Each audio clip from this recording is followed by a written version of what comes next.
Hallo und herzlich willkommen auf Veras Blockflötenkanal. Kann man eine Telemann-Fantasie auf der Blockflöte geschmacklos spielen? Ja, natürlich, aber das muss nicht sein. Aber warum es euch trotzdem passieren kann, und zwar buchstäblich, das zeige ich euch in diesem Video und natürlich auch, wie ihr dem Abhilfe verschaffen könnt.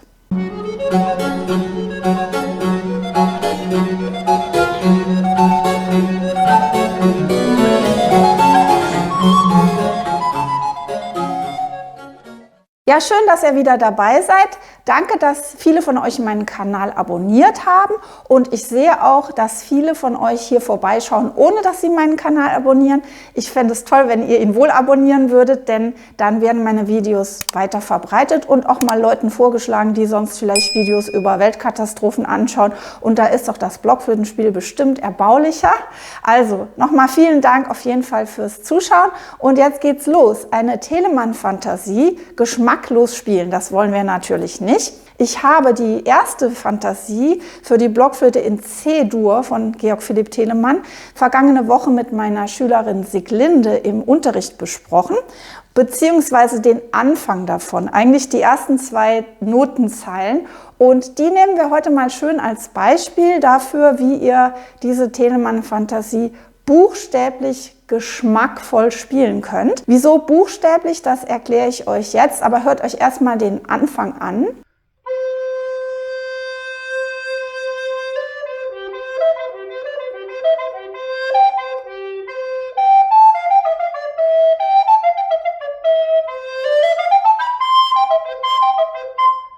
So, und ich hoffe, das war jetzt nicht sehr geschmacklos, das war jetzt mal meine Interpretation, aber man könnte das natürlich auch viel langweiliger spielen.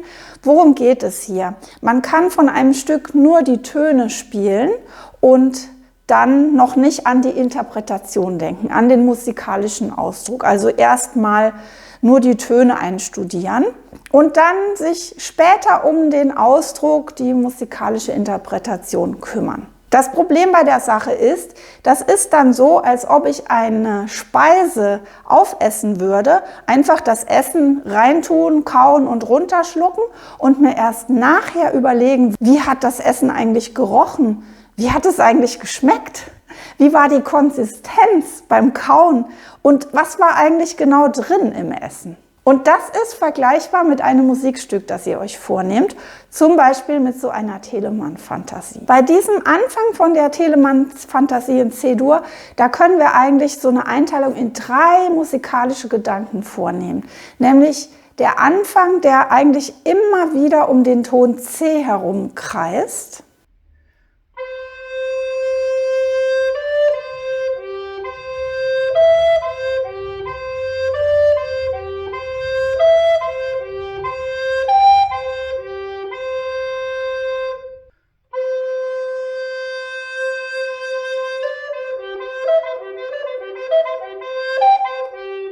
Und in der Flötenstunde mit Sieglinde haben wir uns mal nur diesen ersten musikalischen Teil vorgenommen und mal geschaut, was steckt da eigentlich drin? Wie riecht es? Wie schmeckt es? Also wie wirkt es, wenn ich mir das auch mal ganz neutral vorspiele, ohne große Interpretation?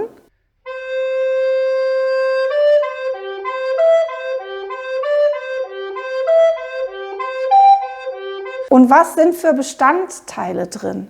Und da haben wir eben festgestellt, dass C ist wie so eine feste Konstante. Das Stück fängt ja auch an mit so einem lang gehaltenen C, wo man vielleicht nicht so recht weiß, was soll man damit anstellen.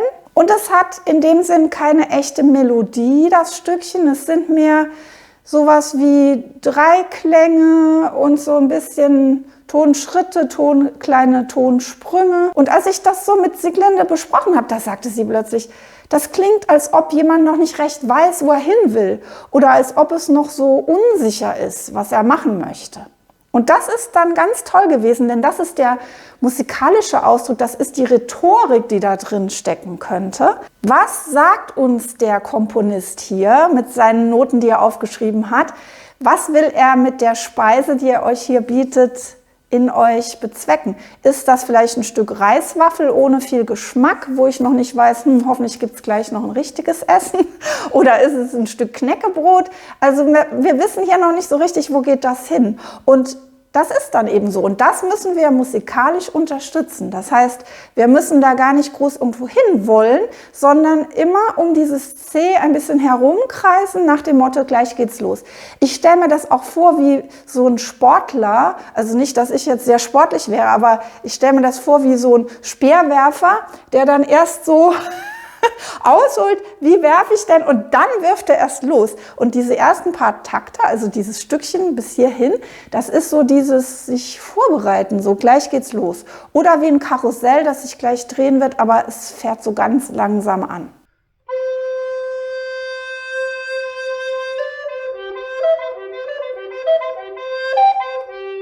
Und wenn ihr euch sowas überlegt habt, ihr müsst euch nicht genau dieses, was ich jetzt gesagt habe, überlegen. Ihr könnt da alle möglichen Gedanken haben. Wichtig ist nur, dass ihr eure Speise würzt. Also was steckt schon drin und wie kann ich das noch verstärken durch mein Spiel? Denn darum geht es. Die Noten sind nie neutral. Man kann sie ganz neutral und langweilig spielen. Aber das sollte man nicht tun, weil das ist nicht Sinn der Sache natürlich. Dann haben wir mal geschaut, bis wohin geht denn das zweite musikalische Stückchen, wo man ganz klar sieht, hier kommen jetzt andersartige Töne, hier kommen andere Verläufe.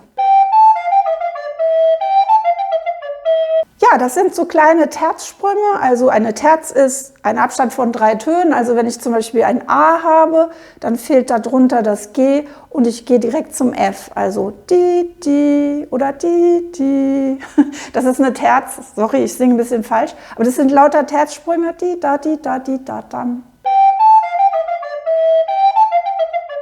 Und das Ganze haben wir noch zweimal nacheinander. So, was könnten diese kleinen Sprünge da bedeuten? Das hört sich doch schon so ein bisschen aktiver an, ein bisschen freudiger oder ein frischer, fruchtiger Geschmack, der da jetzt hinzukommt. Auf jeden Fall bewegt sich hier was und in der Musik könnte das Freude ausdrücken und genau das könntet ihr auch noch verstärken. Und weil wir das Ganze zweimal haben, können wir sagen, okay, beim ersten Mal ist es neu, da spiele ich es kräftig, beim zweiten Mal spiele ich es wie ein kleines Echo. Oder ich möchte es noch mehr verstärken beim zweiten Mal und werde dann kräftiger. Auf jeden Fall solltet ihr so eine Stelle immer nutzen, um es unterschiedlich zu spielen, nicht zweimal gleich. Sonst wäre das, als hättet ihr nur eine Gemüsesorte auf dem Teller, aber so habt ihr 2 verschiedene, die sich vielleicht ähneln. Vielleicht esst ihr total gerne Brokkoli und Blumenkohl, dann habt ihr das beide auf dem Teller. Wichtig ist immer die Abwechslung und vor allem, dass ihr hinschaut, hinhört, was ist denn schon da an Material und was kann ich damit machen. Und dann könnt ihr euch wahrscheinlich schon denken, was wir beim dritten Teil ungefähr dazu interpretieren könnten. Da haben wir erstmal einfach eine Tonleiter nach oben in C-Dur. Und wie wirkt das auf euch? Wie ist diese Speise, wenn ihr die zu euch nehmt, wenn ihr riecht, schmeckt? Wie wirkt so eine Tonleiter in Dur nach oben? Ja, also ich nehme mal an, ihr denkt wie ich, begeistert oder fröhlich oder optimistisch. Auf jeden Fall ist das ja wohl nichts Trauriges, nichts Deprimierendes, nichts Langweiliges. Das ist einfach wirklich Energie, die nach oben geht und ein musikalischer Ausdruck von hier ist Freude, hier geht was voran. Und das kann man dann auch wiederum ganz langweilig oder nennen wir es mal geschmacklos spielen.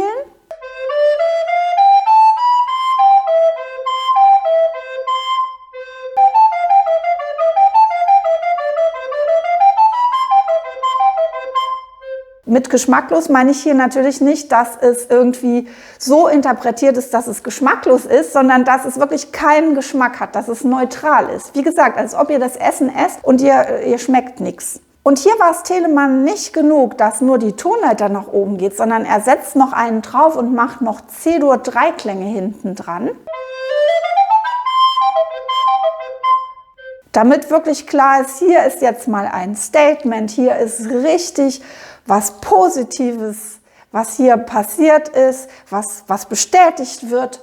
Und das könnt ihr dann auch entweder so spielen, dass es sich noch verstärkt, die Tonleiter nach oben und dann diese ganzen Dreiklänge und der Oktavsprung am Ende. Oder, was Sieglindes Idee war, das geht hoch mit C-Dur, das ist fröhlich, enthusiastisch und beruhigt sich am Ende wieder ein bisschen. Und ich muss sagen, das gefällt mir auch gut, aber das könnt ihr so oder so interpretieren. Ihr müsst das auch überhaupt nicht so spielen, wie ich das heute tue. Das ist eigentlich fast egal. Es ist fast egal, wie man spielt. Hauptsache, man macht was, man bringt musikalischen Ausdruck rein. Also jetzt ein bisschen überspitzt gesagt, aber immer besser sich was trauen, als alles völlig neutral zu spielen. So, und jetzt kommt eine Warnung, weil jetzt war der Moment bei Sieglinde im Unterricht, wo wir das besprochen hatten, wo sie die einzelnen Teile auf diese Art probiert hat und das zum Teil schon wunderschön umgesetzt hat. Aber es hat natürlich nicht bei jedem Durchgang geklappt. Erstens mal wäre das ein Wunder, wenn sie das in 10 Minuten umsetzt. Und zweitens ist es auch normal, dass mal Versionen nicht klappen. Nur durch immer wieder neu sich konzentrieren und probieren, kann es ja auch irgendwann klappen. Man muss Fehler machen. Aber jetzt kam der Satz von Sieglinde, der vielen von euch bestimmt bekannt vorkommt. Sie meinte dann nämlich gegen Ende, das ist alles super, jetzt habe ich ganz neue Perspektiven bei dem Stück.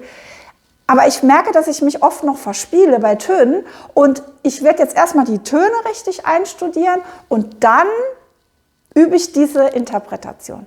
Und da musste ich fast lachen, weil die liebe Sieglinde müsste wissen, dass ich sofort Veto einlege und das wusste sie auch. Denn das solltet ihr nicht tun. Ihr solltet niemals einfach nur die Töne einstudieren und dann den Ausdruck reinlegen wollen. Ganz einfach schon aus dem Grund, weil so ein musikalisches Spielen ein komplexer Vorgang ist. Ihr werdet ein anderes Gefühl in den Fingern haben, ihr werdet tiefer durchatmen, als wenn ihr nur die Töne einstudiert. Und wenn ihr dann die Töne auf dem Trockenen sozusagen perfekt einstudiert habt und wollt dann an die Interpretation, dann wird das nicht so gut klappen. Also ihr solltet versuchen, dazu habe ich auch schon mehrere Videos mal gemacht, das immer gleich von Anfang an zu kombinieren. Ja, und die Basis von dem allem ist als allererstes natürlich eure Atmung. Am besten ist es, wenn ihr eine richtige Atemstütze entwickelt, eine Zwerchfellatmung. Und ja, also ich habe nicht umsonst in meinem Video-Online-Kurs-Blog für The Next Level den Atem als allerwichtigstes Kapitel, als allererstes, auf das man immer wieder zurückgreifen kann.